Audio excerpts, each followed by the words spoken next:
impressionnant cortège du pasteur sud-africain Alflo Kaou, digne du cortège présidentiel d'un dictateur africain. Les frasques et les dérives de ces pasteurs, hommes de Dieu africains ou de ces églises qui jonchent les capitales africaines, font constamment l'objet des débats au sein de l'opinion et enflamment la toile africaine qui raffole de ces histoires. Vous avez vu ces images de fidèles broutant des herbes, des membres d'une église camerounaise buvant de la bière à l'ivresse y compris avec des enfants, et toutes ces autres scènes de séances de délivrance qui sortent de l'entendement. Les dérives de l'église en général et de certains hommes de Dieu prêts à tout pour l'argent et la gloire, ne se comptent plus. Qu'il s'agisse du Bénin ou des citoyens dont 2 agents de police ont été assassinés par les fidèles d'une église sous la prophétie de leur prophète, de ce pasteur qui a beaucoup fait parler de lui après une présumée résurrection qu'il aurait opérée ou du pasteur ivoirien repris de justice, récidiviste des faits d'arnaque et d'escroquerie et accusé d'avoir tué sa femme, voici des faits, frasques et dérives de quelques personnalités religieuses africaines. N'oubliez pas de vous abonner pour plus de contenu. Alflo Kaou. Regardez ce monsieur ici devant des milliers de fidèles à Paris, où il inaugurait en novembre 2021 un programme dit des visiteurs internationaux, inauguration effectuée lors d'une cérémonie somptueuse organisée au Dôme central de Paris. Un programme ayant pour but de rassembler des visiteurs de 20 pays différents, en présence d'une foule de pasteurs invités avec entre autres manifestations des performances de centaines de chanteurs, de danseurs et de troupes. Et ce monsieur, très adulé par ses fidèles, toujours en costume onéreux et prêchant avec un micro serti de pierres précieuses, apparaissant ici dans un cortège à l'allure présidentielle, est un Congolais d'origine, installé en Afrique du Sud. Il est le pasteur principal et le surveillant général d'Alléluia Ministry International qu'il a fondé en février 2002 à Johannesburg. Son ministère a aujourd'hui une grande emprise dans plusieurs régions de l'Afrique du Sud mais également des pays tels que la Zambie, la Namibie, la République démocratique du Congo, l'Angola mais également en Europe et en Amérique du Sud. Désigné comme l'apôtre de la foi, Alflo Kaou est à la tête d'une immense fortune dont nous parlerons dans une prochaine vidéo. Mais le pasteur qui dit opérer des miracles, a fait vibrer toute la toile en février 2019 avec sa prétendue résurrection d'un fidèle décédé.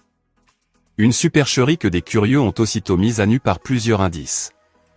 Aucune maison de pompe funèbre ne reconnaissait le défunt, le corbillard ayant juste été loué et curieusement le présumé fidèle ressuscité ressemblait à l'identique à l'un des cadreurs de l'église du pasteur. Quelques semaines après, le pasteur Alflo Kaou avait finalement dû rompre le silence en avouant qu'il y aurait une incompréhension et qu'il s'excusait pour cela. Selon ses dires, le ressuscité était bel et bien vivant avant d'entrer dans les locaux de son église. Mais le pasteur n'a pas donné de détails sur les indices précédemment cités. Ce pasteur sud-africain n'est pas le seul sur le continent à vouloir toujours attirer plus de fidèles à travers des mises en scène présentées comme des miracles. Au Bénin, c'est une jeune dame autoproclamée Dieu Esprit Saint, à la tête également d'une immense fortune, constituée sur le dos de centaines de milliers de fidèles que compose son église, qui affirme également opérer des miracles de tout genre. La béninoise dénommée Parfaite dont vous avez déjà sûrement entendu parler, est une ancienne fidèle de l'église catholique romaine et qui s'en est désolidarisée avec son ancien prêtre exorciste devenu plus tard son pape. Elle crée son église catholique propre dénommée l'église catholique de Jésus-Christ, avec son siège dans le village de Banamé au Bénin dénommé, cité de la Cour Céleste. La jeune dame à la tête d'une institution religieuse très bien organisée, essuie depuis longtemps des critiques quant à ses nombreuses actions ayant pour but selon ses détracteurs de dépouiller ses milliers de fidèles. Il faut tout payer, chapelet, encens, photos, huile, eau bénite, eau de vie, sang d'animaux, pagne à son effigie mais aussi des frais de fidélité et des frais de vision. Des opérations illégales d'octroi de crédits s'effectuent également, en violation de toutes les dispositions légales en la matière et pour le compte desquelles, des milliers de fidèles paient d'énormes frais sans jamais entrer en possession de leur crédit. Tout ceci ayant dépouillé de milliers de fidèles dont certains ont raconté leurs mésaventures religieuses sur les réseaux sociaux, notamment la promesse de Dame Parfaite de faire des visions et des révélations sur la vie de chacun des fidèles qui paierait une somme de 200 000 francs CFA soit plus de 300 €, une vision sur cette génération. Promesses face auxquelles ces nombreux fidèles seront désillusionnés. Au Cameroun, l'un des prétendus hommes de Dieu qui met l'argent au cœur de ses prêches et fait l'objet d'une attention particulière de la justice, est le dénommé Kandem Diondornunga. Au cours de ses prêches, il ne peut faire une phrase entière sans parler d'argent. Il affirme entre autres, « Si je voyage en classe économique, c'est que le Saint-Esprit risque de me quitter. Je fais quoi là-bas ? Jésus lui-même voyageait rien qu'en business. Je disais à mon épouse que mon enfant n'entendra le mot pauvreté que dans le dictionnaire, et il va me demander à la maison, « Papa, est-ce que la pauvreté veut dire qu'on va à l'école sans hélicoptère ? Je lui dirai oui, c'est ça la pauvreté. Mais sa richesse, Monsieur Nunga l'a bâtie sur le dos de ses fidèles avec des phrases telles que « Si vous ne donnez pas 10% à Dieu, le diable prendra 90%. » Pour lui, il est l'initiateur d'une église décomplexée quant aux questions d'argent. La vraie église de Dieu doit être un facteur de développement et de prospérité, c'est pour cela que nos fidèles sont nombreux, soutient-il. Mais en mars 2018, Monsieur Nunga, fondateur de l'église évangélique cathédrale de la foi, sera activement recherché sur toute l'étendue du territoire national par la police judiciaire pour escroquerie aggravée au préjudice de plusieurs de ses fidèles. L'homme de Dieu avait par appel public, procédé à des opérations illégales de collecte de fonds au profit d'une entreprise privée dénommée GSM Forex Trading et a pâté plusieurs de ses fidèles, avec un préjudice de plusieurs centaines de millions de francs CFA. Il s'agit en fait d'une entreprise illégale de placement d'argent. Le pasteur s'est d'abord enfui au Canada pour échapper à la justice camerounaise. Là-bas, après avoir essuyé les critiques des médias canadiens en organisant une conférence lors de laquelle il prétendait permettre aux célibataires de trouver un conjoint en 6 mois contre 50 $ canadiens de participation, il revient s'installer finalement en Côte d'Ivoire où il excelle actuellement à côté de l'autre pasteur ivoirien suivant, lui aussi adepte des méthodes malhonnêtes de la course effrénée à la richesse. Camille Makosso. Camille Makosso se présente et se distingue à travers tous ses caractères qui sont tout sauf ceux d'un homme de Dieu. Propos vulgaires, injures, agressions verbales, vulgarité sexuelle, menaces de tout genre et toujours avec un visage colérique présenté à longueur de journée aux millions d'internautes qui le suivent sur ses réseaux sociaux. On pourrait qualifier les actions et agissements du pseudo-pasteur ivoirien de celui d'un pasteur atypique, mais force est de constater qu'en réalité il ne dégage rien d'un pasteur. Camille Makosso, après avoir été chassé à plusieurs reprises de ses églises où il a reçu Dieu et a été formé au ministère, il s'est jeté sur le web afin d'avoir une audience et pouvoir continuer ses activités remplies de malhonnêteté. Les raisons étaient diverses, l'une de ces pratiques pour lesquelles il a été radié consistait à hypnotiser des fidèles à l'aide d'un foulard mystique, comme il le fait toujours lorsqu'il est invité au sein des églises. L'homme de Dieu qui se fait appeler aujourd'hui coach en développement personnel, vie de couple ou stratégie d'affaires, n'a en fait jamais été un homme de Dieu. Déjà en 2009 Makosso est accusé d'avoir détourné une somme de 33 millions des fidèles de son église adoptive, cette église la même où il excellait du fait de son art de communicant. Sur les 1225 plaintes, Makosso seul a 1100 plaintes. Il a dépouillé des femmes. Il y a des femmes qui ont vendu leur terrain pour que leur enfant parte aux États-Unis. Il a pris l'argent et puis il a disparu. Et quand tu l'appelles pour te plaindre, il te traite de maudit. Qui t'a dit qu'on a cassé l'homme de Dieu?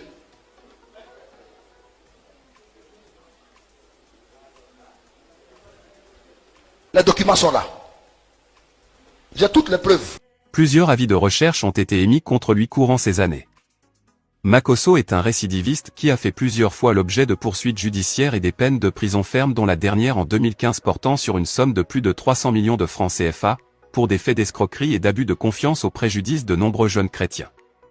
Il avait été arrêté le 27 mai 2015, à l'aéroport international Félix Houphouët-Boigny par la brigade de recherche de la gendarmerie nationale, avant d'être déféré.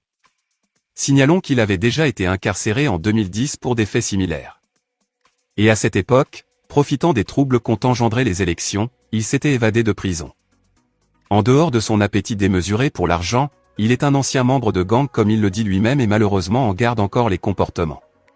Il est dangereux et peut être violent comme nous le voyons sur cette vidéo où il a giflé une femme au sein même d'une église où il a été invité. Il est également accusé d'avoir causé la mort de sa femme qu'il aurait battue peu de temps avant son décès en 2020. Et c'est l'une des filles du pasteur lui-même qui a parlé dans une note vocale, d'une altercation entre le pseudo-pasteur et sa femme, ayant précédé le malaise qui l'emportera de vie à trépas. Il faut noter que la femme de Camille Makosso a vécu pendant de longues années sous l'emprise de son mari, qui la battait régulièrement. Madame Tatiana Kosséré, après son succès au bac n'est plus jamais retournée sur les bancs de l'école. Elle a fugué et s'est enfuie avec Makosso qui l'aurait obligé à travers divers stratagèmes à ne jurer que par lui et ce, malgré les incessantes plaintes des parents de cette dernière auprès des forces de l'ordre. Les deux dernières personnalités religieuses que nous allons aborder dans cette première partie de ces faux pasteurs hommes de Dieu, sont des personnes qui se sont tristement distinguées de par leur prophétie. Avant de voir le cas du pasteur béninois Mesmin Pondécon, pasteur de l'église Azaël dont la prophétie a entraîné des assassinats dont ceux de 2 agents de police en service, voyons d'abord le cas du pasteur ivoirien qui fait -1 sur la bénédiction de ses fidèles. En avril 2022, le procureur de la République plaçait sous mandat de dépôt Joachim Kouamé Nguessan, pasteur de l'église Patmo Dieudonné de Côte d'Ivoire. Une église créée il y a pourtant très longtemps autour des années 90 mais dont le nouveau dirigeant se permet quelques prophéties apocalyptiques hors pair.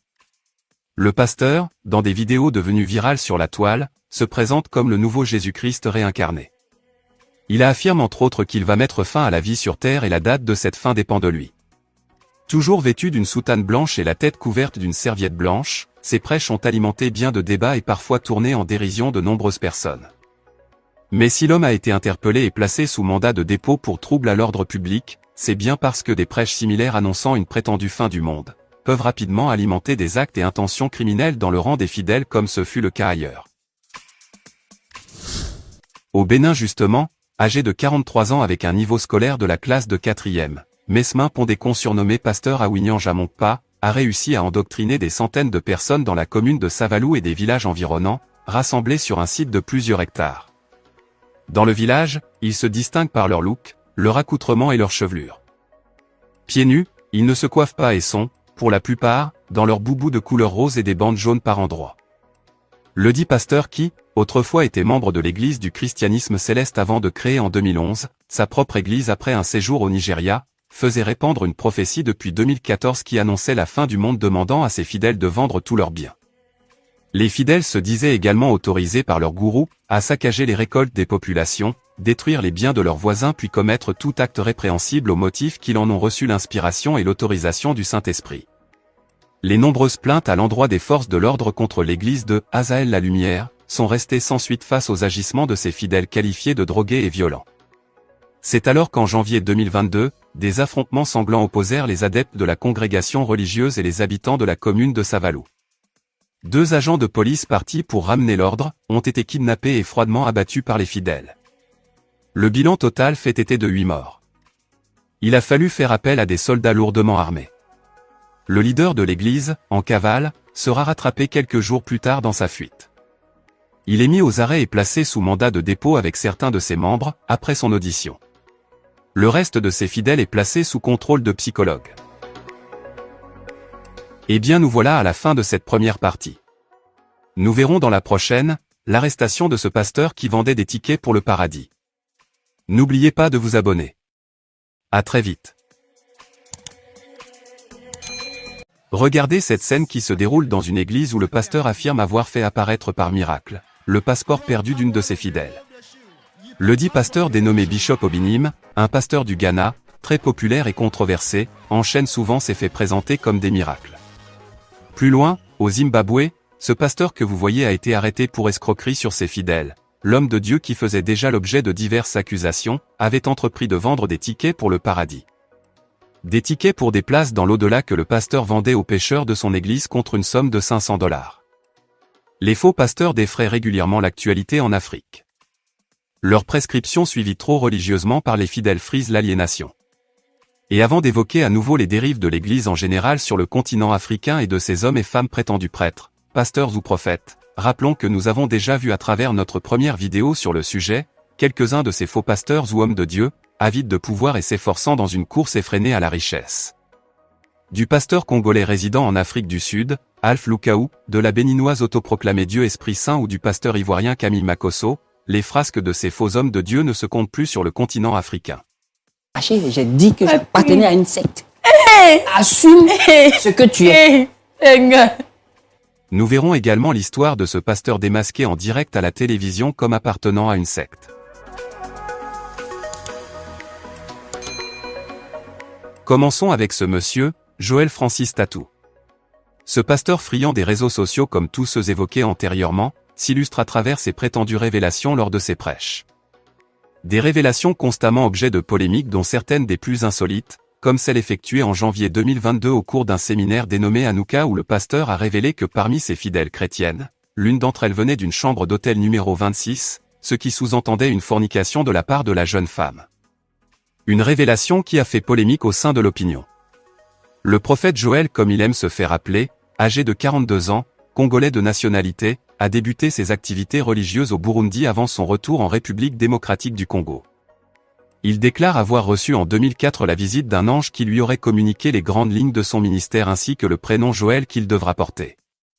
Il est connu pour ses révélations qu'il fait tous azimuts au sein de ses célébrations, sauf que ces révélations sont souvent montées de toutes pièces. Je suis en train de voir un noix, le noix de... Hein? Le noix de palme. Ndika, et ça? Noix de palme. En 2022, plusieurs fidèles allaient finalement découvrir que le prétendu homme de Dieu usait de toutes les mises en scène pour toujours attirer plus de monde dans son église. Un monsieur notamment apparaissant sur cette vidéo, dit avoir été payé à l'équivalent de 8 $ seulement, pour jouer un rôle devant les membres de l'église. Il s'est ensuite plaint qu'il n'avait pas été dit que la vidéo allait être publiée sur les réseaux sociaux. L'homme disait vouloir rétablir la vérité car après la diffusion de la vidéo, tout le monde y compris sa propre famille, a commencé à le fuir disant qu'il est sorcier. En juin 2022, Joël Francis Tatou a expliqué également avoir eu une conversation avec Dieu lui-même, qui lui aurait tout révélé sur les événements à venir sur la Terre et même la date exacte de son propre décès. Et même si ces prétendues conversations répétées avec les anges ou avec Dieu, soit un sujet souvent critiqué, l'ancien rappeur qui dirige aujourd'hui l'église dénommée « Porte des cieux », a choqué des fidèles lors d'un programme de prière au Gabon où il a demandé à une femme, après avoir prié pour elle, qu'elle doit faire une semence de 5 millions de francs CFA afin de voir le miracle se produire. Joël, qui ne cache pas son appétit pour l'argent, avait même publié les tarifs de ses consultations sur son site officiel. En effet, pour une consultation de 10 minutes, le prétendu prophète réclame 200 €, soit une somme de 130 000 francs CFA. Mais ce qui soulève encore bien plus d'interrogations au sein des chrétiens, est son divorce d'avec son ex-femme. Le mariage du pasteur s'affichant toujours comme une rockstar n'a même pas duré 3 années. Avant son remariage du samedi 9 avril 2022 à Accra au Ghana, devant un grand nombre de fidèles et d'invités, il était d'abord marié à Selena Texera. Un remariage qui n'est pas conforme aux Saintes Écritures comme il l'admet lui-même dans une interview en disant « Si j'avais une bonne attitude, je n'allais pas pousser ma femme au divorce qu'elle-même avait demandé et que je regrette. » Pour lui, épouser sa nouvelle femme, Simiane Brahi, artiste gospel de nationalité française, star des réseaux sociaux, âgée de 25 ans et connue également pour ses clashs, serait une révélation divine, pourtant vue comme un adultère selon les Écritures. Ghana. En février 2022, la police ghanéenne interpellait ce présumé pasteur et son chauffeur à bord d'un véhicule Land Cruiser tout-terrain. Le dit véhicule, une voiture privée du pasteur, arborait un puissant gyrophare avec des lumières et une sirène semblable à celle de la police. Le directeur des affaires publiques de la police ghanéenne avait affirmé que cela va à l'encontre du code de la route sur la circulation routière. Le tribunal avait ordonné au pasteur de retirer la sirène et le pasteur avait été condamné à une amende. Mais ce pasteur qui se croit tout permis, ne se limite pas seulement à la violation du code de la route. L'évêque Daniel Obinim est un pasteur autoproclamé et controversé pour de nombreuses raisons. Le pasteur populaire, qui se décrit comme un ange, est devenu populaire après que son église God's Way Church ait commencé à diffuser leurs activités à la télévision. La popularité de Daniel Obinim s'est accentuée quand de multiples témoignages de prétendues prophéties ou de miracles sont présentés dans des émissions de télévision diffusées à travers le pays. Mais en 2014, la diffusion d'une vidéo qui montre le pasteur marcher sur le ventre d'une femme enceinte pendant une délivrance, avait profondément choqué et suscité de l'indignation au sein de l'opinion. Amnesty International pour le Ghana avait d'ailleurs demandé l'ouverture de poursuites contre l'homme de Dieu.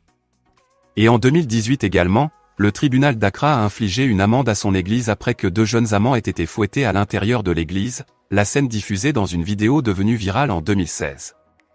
En 2020, Daniel Obinim est arrêté par le département criminel de la police d'Accra, accusé de publication de fausses nouvelles et de falsification de documents. Mais bien avant, l'homme avait déjà été arrêté en 2013. À l'époque, parce que critiqué à l'antenne d'une radio dans une affaire de scandale sexuel l'impliquant, le pasteur et ses proches ont attaqué la dite radio et blessé le personnel.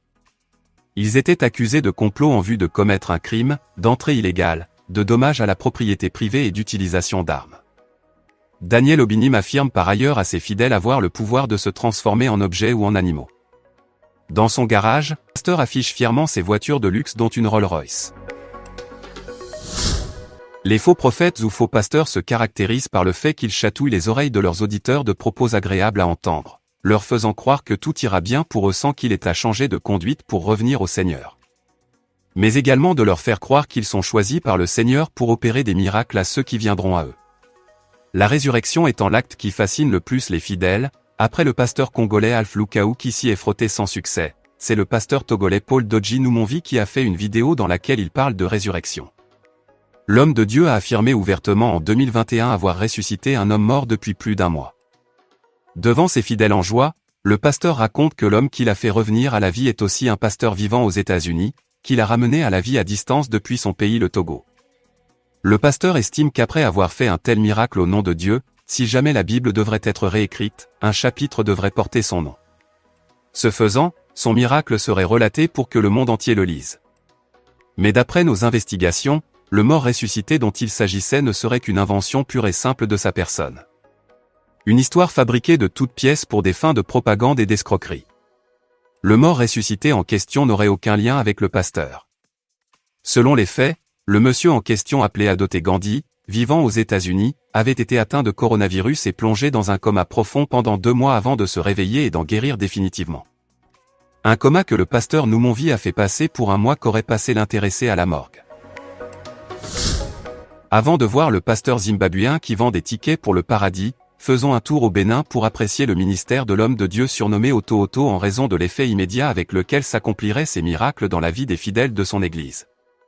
L'homme de Dieu âgé de 37 ans et appelé apôtre Charles Passo, est camerounais d'origine et surveillant général de la cathédrale de la Résurrection encore appelée église Oto Oto.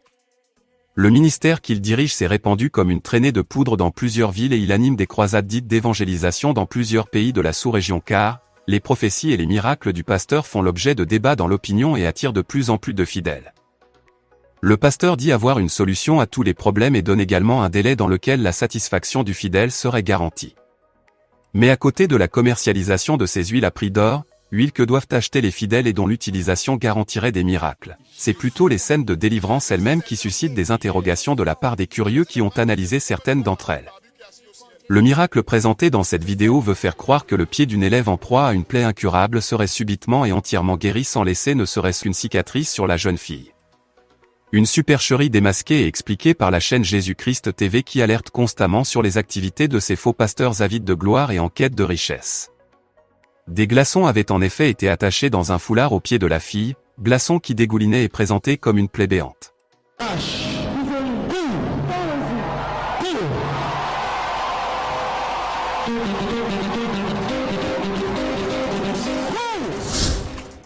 Lumière du Monde Télévision LMTV est une chaîne chrétienne diffusant du contenu à l'endroit des chrétiens du monde entier mais également pour des citoyens de tout genre et de toute confession religieuse. La chaîne de télévision reçoit dans l'une de ses émissions des frères et sœurs en Christ confrontés à des difficultés diverses et aide ces derniers à progresser dans la foi et à trouver des solutions à leurs problèmes à travers des conseils ou des recommandations des hommes de Dieu présents sur le plateau. Dans l'une de leurs émissions dénommée Point d'accord diffusée en août 2022, une fidèle a fait venir son mari et son pasteur sur le même plateau en espérant consolider son couple et faire entendre selon elle la parole de Dieu à son mari qui, de son côté n'avait jamais vu de bon œil le ministère du prétendu pasteur dont sa femme fréquente l'église. Le mari de la femme qui n'a visiblement pas du tout apprécié que sa vie privée fasse l'objet d'une émission, n'a pas tardé à révéler que le prétendu pasteur et lui se connaissaient, car fréquentant tous les deux la même secte. Une grave accusation que le prétendu pasteur avait du mal à démentir. Il a longuement erré dans ses propos avant de fuir le plateau de télévision avec des menaces à l'endroit de l'animateur. Depuis quand? Vous le connaissez? Qui les monte? Je suis un homme de Dieu. Il C'est vient ça. de le rappeler. Oui, et moi je suis le pape. Non mais, Patrick. Paul et moi on se connaît, ça fait des années. Pasteur Paul, il vient de le dire. C'est mon père. Laisse-moi cette histoire de paix spirituelle. Ce monsieur-là, c'est un sectaire. Oui. C'est un Moi quoi? et lui, on appartient à la même secte. Posez. Tu es arrivé. Est-ce qu'on vous a, est-ce que vous a manqué de, est-ce qu'on vous a manqué de respect, pasteur? Tu te descendre. Regardez-moi ça. Papa Paul. Tu m'arrêtes cette histoire de papa là. Une scène surréaliste qui pourrait être bien vue comme une mise en scène. Mais si ces faits sont vraiment avérés, cela montre combien de fois ils sont nombreux à cacher aux yeux de leurs fidèles, leur vie parfois obscure et lugubre, empêtrée de pratiques occultes et sectaires. Voyons ce dernier pasteur de cette seconde vidéo sur le sujet. Le 28 juin 2018, le pasteur Tito Watt était arrêté par la police zimbabwéenne pour crimes financiers. Le pasteur demandait à ses paroissiens de l'argent en échange de tickets leur ouvrant les portes du paradis. Ce faux pasteur réclamait aux pécheurs de son église de payer une somme de $500 afin d'acquérir un laissez-passer pour la maison de Dieu. Un prix particulièrement élevé pour ce pays où certains citoyens peinent à manger 3 repas par jour. Pourtant, il serait des milliers à avoir fait confiance au pasteur Watt et à sa femme. Interpellé par la police pour crimes financiers puis interrogé, le pasteur a déclaré se sentir persécuté parce qu'il fait le travail de Dieu. Il affirme en expliquant aux policiers avoir été personnellement informé par Jésus-Christ lors de leur rencontre, que ces tickets en or pur garantissaient aux fidèles le salut. Eh bien nous voilà à la fin de cette seconde partie. Nous vous revenons avec d'autres faits encore plus surprenants ainsi que les fortunes des plus riches de ces pasteurs africains. N'oubliez pas de vous abonner. À très vite.